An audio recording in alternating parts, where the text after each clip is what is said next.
You will notice that there is no gravestone here marking for Mary, but nonetheless, Mary will be kind enough to give us one more story. Mary?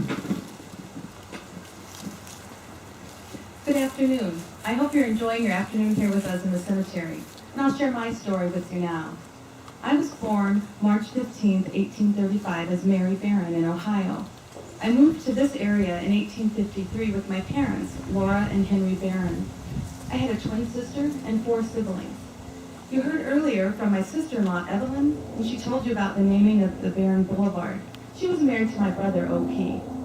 Those of you familiar with Grace Lake history may have heard of another sister of mine, Merritt.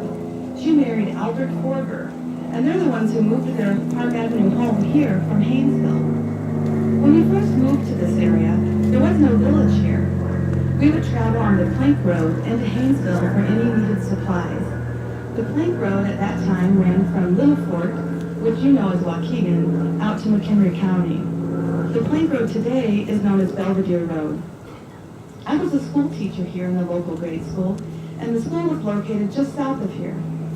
School was different then. We had no running water in the school building, and there were no washroom facilities at all. And the boys often had to miss days of school because they would be needed to help in the fields and on the farms.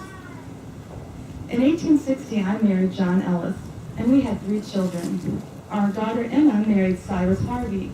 Cyrus was much older than Emma, and he is buried here in the cemetery. When our children were still quite small, John decided to join the Union Army during the Civil War.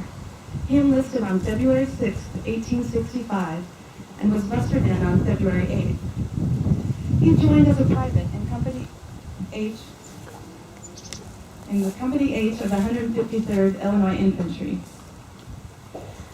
His captain was from Antioch Township, and there were 12 in all from Avon Township.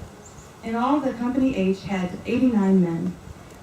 The 153rd had a colonel from Wheaton, and so they mustered in at Camp Fry, Illinois.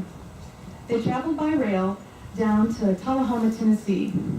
By the end of the war, the Company H had lost 2 men to battles, one at Memphis and one in Louisville, and 4 men had deserted.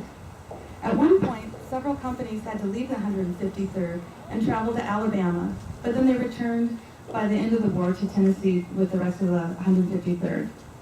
John was mustered out on September 21st, 1865, and he died in 1884. Although cemetery records indicate he's buried here, his stone has disappeared over the years, so we don't know exactly where. There is no record of my death, but I hope I'm buried here with my husband. Thank you. Thank you, Mary. That concludes this year's cemetery walk. Please remember, on your way out, there is a donation jar. The Historical Society relies on those donations. Also, visit the Historical Society's website at grayslakehistory.org, and please visit the Heritage Center and Grays Lake Museum. Thank you for coming. Have a safe trip home.